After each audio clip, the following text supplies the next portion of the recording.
Robin was one of the first COVID-19 patients into Derriford Hospital. He may be a veteran of 30 expeditions, but surviving coronavirus would prove to be one of Robin Hanbury-Tenison's toughest experiences yet. You know, every day was pretty brutal and we were pretty broken. The doctors call us and say that actually he's deteriorating further. His chances of ever recovering have now gone down to about 5%. I opened my eyes, saw the sunshine, saw the flowers, and that was the moment when my life was saved by the healing power of nature. It's a long road back from something like that. Essentially, his body was failing. And I think having a goal, something to work towards, is vitally important because it gives you a target to aim for, and that goal can be as trivial or as ambitious as you want it to be. So this has been as big a challenge as any that I've done in my life, to get to the point where I could climb this mountain.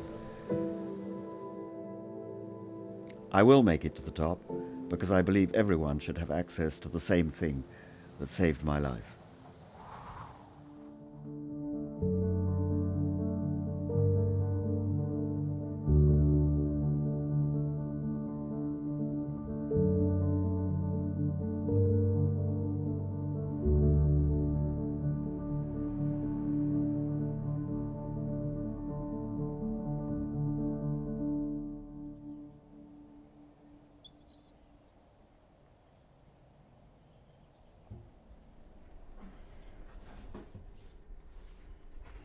It must be lovely to have all this old footage of your dad sort of just lying around the house. It's incredible. We've got reels here from pretty much every expedition that he's been on, from the late 50s through to just a couple of years ago. Everything from the Orinoco, the Sahara, the Siberian steppes, and everything in between. And I'm so lucky to have been travelling with him on a number of those expeditions. That's an amazing bit of video. So I've been coming down here a lot recently to look through the old footage, and it's really helped to feel like he's not in hospital at the moment, but is still on the farm with us. It's incredible just to see how much he's achieved throughout his life. 84-year-old Robin Hanbury-Tenison is widely recognised as one of the world's greatest living explorers. He's crossed continents by foot, boat and jeep, leading expeditions of more than 120 scientists into the heart of remote jungles. I've been here for nearly 12 months now, and the expedition has grown enormously since its original conception. What we're doing is to examine the rainforest, which is a vital and very little understood environment, probably the richest environment in the world, and one which is disappearing with terrifying speed. Robin has chronicled his life of adventure through a series of more than 20 books. His most recent book explores the major threats facing the world today, including pandemics. Robin was one of the first COVID-19 patients into Derriford Hospital, having caught the virus while skiing prior to the lockdown. 36 hours after he was in hospital, he was heavily sedated and put on a ventilator. So one of the ways that I've been keeping in touch with the family is with a family group chat. My son says, yes, praying and thinking of him. Can't really read them. Sounds like he's getting the best possible care and lots of attention. You're so brave as well, Luella. Robin's a tough old nut. I can't really read. But we know he'll pull through. Being in first means he has their full attention, is in the right place, stay strong. Sending huge love, he'll pull through, we love him, etc. Yeah, there's lots of wonderful messages from people, and he's still deep in the woods, but at least it's not worsening. That's so encouraging. Sleep well. Yeah, just lots of similar sort of messages. Yeah, he'll get there.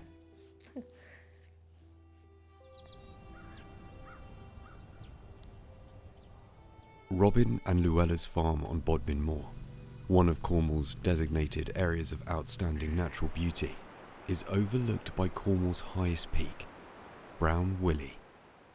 Their shared love of nature drew the couple to the moor over 30 years ago.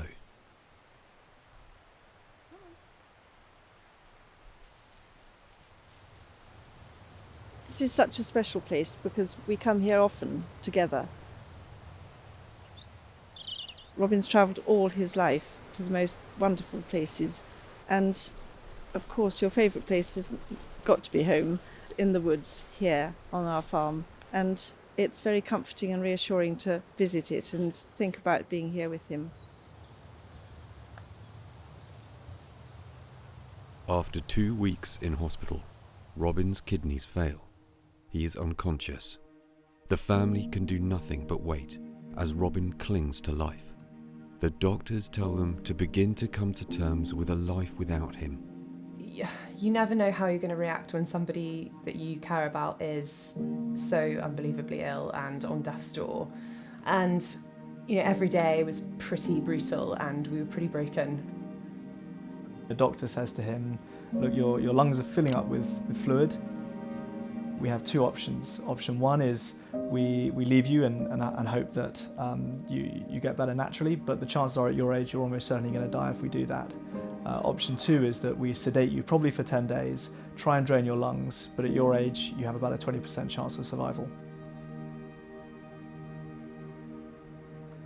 At this point the doctors call us and say that actually he's deteriorating further. His lungs are still filling with fluid and they want to put a tracheotomy in. Normally this is a relatively simple procedure, but because of his age there is a strong chance he'll die in surgery. And the doctors want to make it really clear to us that even if he does survive that, his chances of ever recovering have now gone down to about 5%. And even if he does recover, he may well be bedbound, have severe cognitive impairment and never be the man that we knew who went into hospital about a month before. And they say that we have some difficult conversations ahead of us where we may have to decide whether it's even worth continuing with treatment.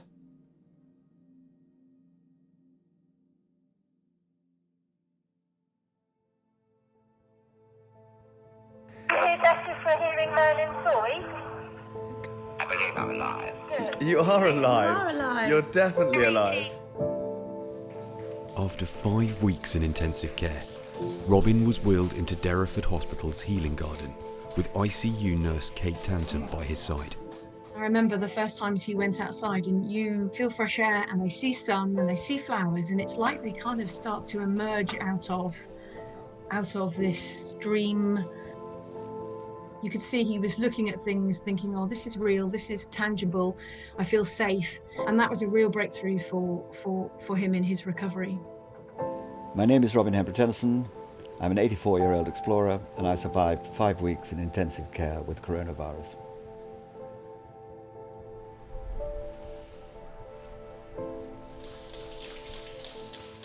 The moment when I actually woke up and knew that I was going to live was the moment when I was wheeled out by 4 nurses in a big bed with tubes coming out of everywhere, and I arrived in the healing garden they've got at Derriford. I opened my eyes, saw the sunshine, saw the flowers, and that was the moment when my life was saved by the healing power of nature. He may be a veteran of 30 expeditions, but surviving coronavirus would prove to be one of Robin Hanbury-Tenison's toughest experiences yet. But here he is, leaving hospital, to the cheers of the NHS staff who cared for him. During the darkest days of his illness, Robin's family had been told if he did survive, the impact of the virus would very likely be severe and long-lasting. It was quite a shock to be told that I might never walk properly again. Recovery after intensive care is like a marathon. Every step feels hard and feels challenging, and it's made up of a million different components. So even learning how to swallow again is a big journey. Sitting independently is a big journey. But Robin had a goal, unthinkable perhaps to those around him, but a goal that drove him through his recovery. Well, exactly 5 months from May the 3rd is October the 3rd. So I decided that on that day I would climb Cornwall's highest mountain, Brown Willy, and try and raise £100,000 towards a garden at Trelisk, Cornwall's hospital, because I think every hospital in the country should have a healing garden in it. And let's start with Cornwall.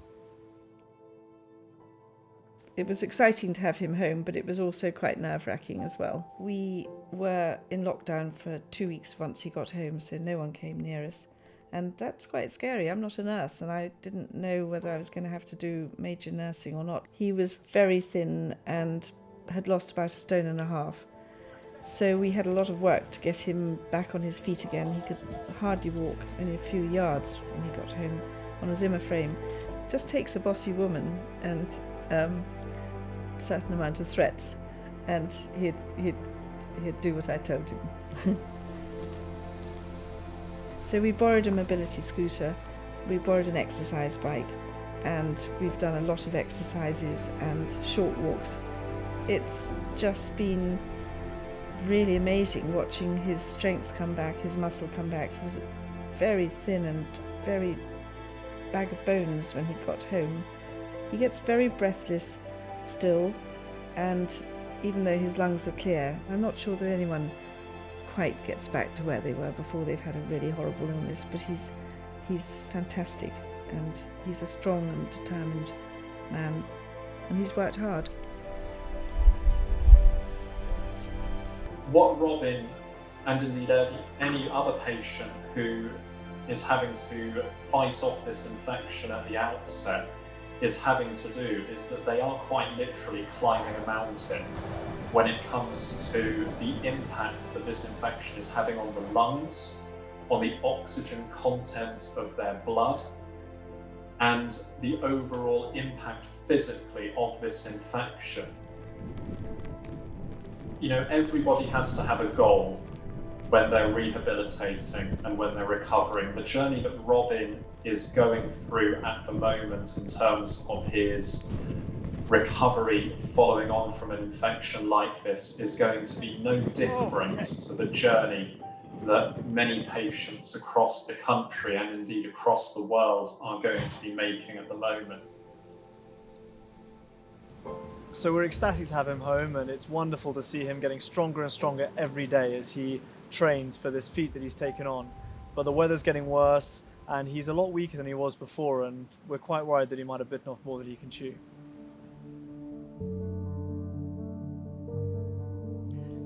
My wife Luella has been marvellous at encouraging me to do my exercises, and now that I'm pretty well done the physio, we're concentrating on walking longer distance every day.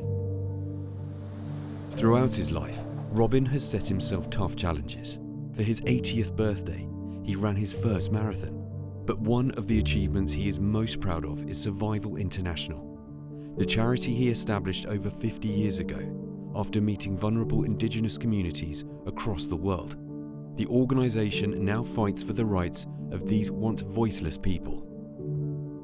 Anywhere in the world where a new dam, a high-speed road, or a vast mining operation is planned, and the blueprints cover lands occupied for centuries by tribal people, then commerce comes before conscience, and the Indians are swept aside in the name of progress. Survival International exists to temper that race for progress with patience and understanding. His friend and contemporary, Sir Ranulph Fiennes, is proud of what he has achieved. In my opinion, Robin is one of the greatest explorers alive today, and his legacy includes so much he has done for vital conservation and for human rights.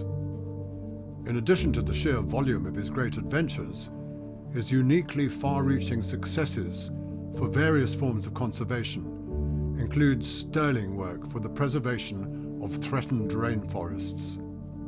I am truly proud to have known my friend Robin down the long years, and I seize this opportunity to thank him for all his great works.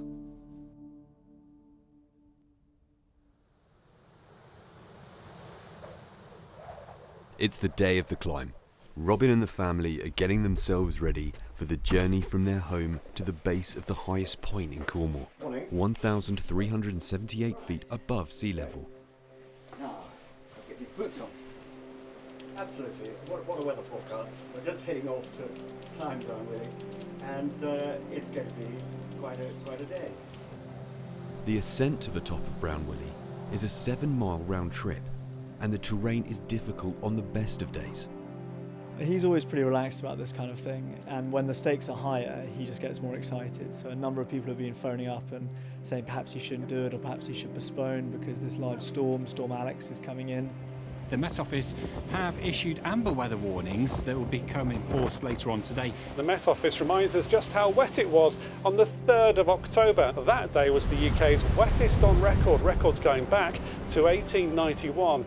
It is making me quite nervous, and I'm going to make sure that we're well prepared, and Lizzie and I are making sure that we're going to take survival gear that we weren't going to consider taking before, so we'll have exposure blankets and warm kit and hot drinks and snacks, so that if the weather does turn on the top, then we can get him warm and dry and then get him off the mountain quite quickly. But over the hills we could see as much as 120 millimetres of rain, so a very, very wet spell of weather. We are likely to see some flooding building in through the weekend across these areas.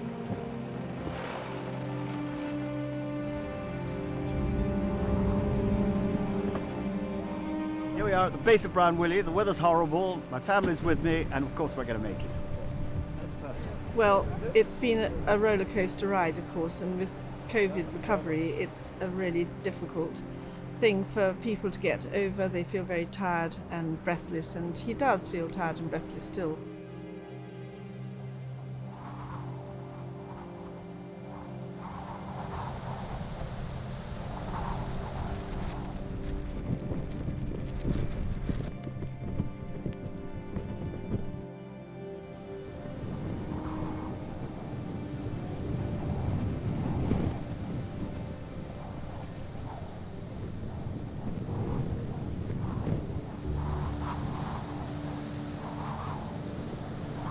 Well, Storm Alex has definitely come in, and look at it, I mean the weather is blowing and the rain's coming in heavy, but it's as good as we could have thought it might be. He's already heading off up the hill like a schoolboy. He's raced ahead of me, and yeah, he's full of beans and very excited. But obviously we're you know, taking it sensibly, because the weather's making this even trickier. When I first started exploring, it was all about showing off, about going further and more bravely than other people, and a lot of explorers today still just do that. But I was lucky enough to discover causes, tribal people and rainforests, and I now realize that it's much more important for adventurers, people doing exciting things, to have a purpose which helps to save the world, make it a better place, because we haven't got time to do anything else. Well, it's been quite steep, steeper than I expected. There's been quite a lot of rain, quite a lot of wind. We've had to shelter occasionally. The sun peeps through. Anyway, getting near the top now, and all my training is being taxed to the limit now, but I think I'll make it. Robin and his family have now passed the halfway point and have reached the steepest part of the climb. Robin's training so far has never been further than a few miles at a time, and never more than a stone's throw away from home. We've all worked hard to get up here today because it's been very windy and cold and wet, and it's not been an easy climb for him. And the fact that he's 84 is pretty incredible.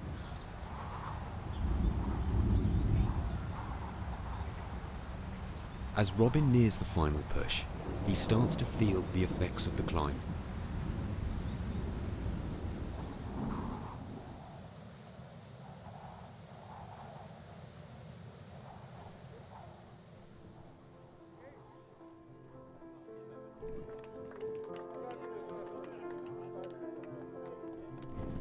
One of the ironies of having my life saved by waking up in a healing garden in Derriford Hospital is that I've spent most of my life campaigning, fighting for rainforests and other wilderness areas in the world, because I believed they were important in their own right. But in the end, it was a healing garden that saved my life. Exactly 5 months after Robin was released from hospital with coronavirus, he completed his challenge of climbing Brown Willy in aid of NHS Healing Gardens.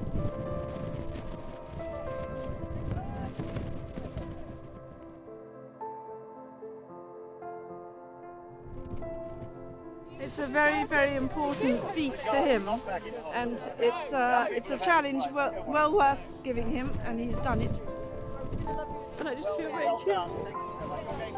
I'm so pleased. I'm so proud of him. He's done well. I'm feeling fantastic because we made it. Thanks to Llewellyn dragging me up and Merlin pushing me, we got here. Couldn't have done it without them. And it's all in for a wonderful cause, for the healing garden at Derriford, which saved my life, and for the one we hope to build at Trelisk. For Robin, completing this challenge is massive. It's massive for us at Derriford and it's massive for Trelisk to raise money for healing gardens across the southwest. These gardens make a massive difference to patients in intensive care in every hospital every day. So it's just phenomenal.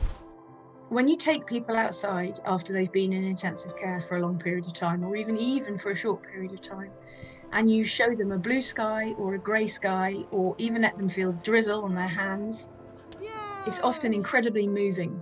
And it's moving because it shows people that life is going to go on and that there is life waiting for them outside intensive care and outside of a hospital bed. It's anything you want it to be, from a gym to where somebody spends their last hours of life, to a place where, you know, a married couple of 40 years can hold hands for the last time, to a place where somebody can bring their dog in, to a place to play basketball, to a place where staff can relax and talk about, you know, everything that's going on. It really is just a space for people to be themselves.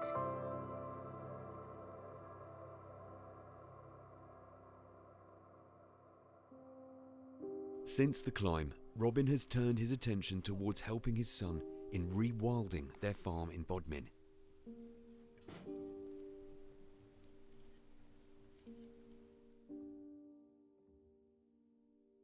Kate Tantum was awarded a Queen's Birthday honour for her contributions and dedication to the NHS. Totally and utterly overwhelmed.